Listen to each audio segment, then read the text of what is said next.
GUJCTOC act હેઠળના ગુનામાં તથા નંદેસરી ખાતે પકડાયેલા વિદેશી દારૂના જથ્થાના ગુનાઓમાં સંડોવાયેલા અને નાસ્તા પડતા પ્રોહિબિશન બુટલેગરને આણંદ ખાતેથી શોધી કાઢતી વડોદરા શહેર ક્રાઇમ બ્રાન્ચ. પકડાયેલ નાસ્તા પડતા આરોપીનું નામ સરનામું કાળુ ઉર્ફે ટેકુ ઉર્ફે કાળુ ટોપી, સુંદરદાસ ચલવાણી, રહે Vallabh orchid bungalows, Khodiyarnagar, new VIP road, Vadodara.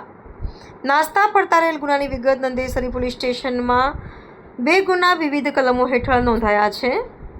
પકડાયેલ આરોપીનો ગુનાહિત ઇતિહાસ જોઈએ તો આ પકડાયેલ આરોપી પ્રોહિબિશન બુટલેગર આરોપી કાલુ ઉર્ફે ટેકુ ઉર્ફે કાલુ ટોપી સામે અગાઉ વિદેશી દારૂના 37 ગુના નોંધાયા છે.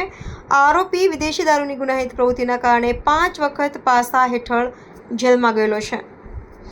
આ સારી કામગીરી કરનાર ક્રાઇમ બ્રાન્ચના અધિકારીઓ, ક્રાઇમ બ્રાન્ચના police inspector DJ Chudasama, police inspector RS Gohil, police sub inspector ST Sanasur તેમજ ટીમના જૈનુલ આબેદીન, અજીતસિંહ, નીતિનભાઈ, ભગીરથસિંહ, કાંતિભાઈ, જયદીપભાઈ, હરેન્દ્રસિંહ, સંજયભાઈ, દીપકભાઈનો સમાવેશ થાય છે.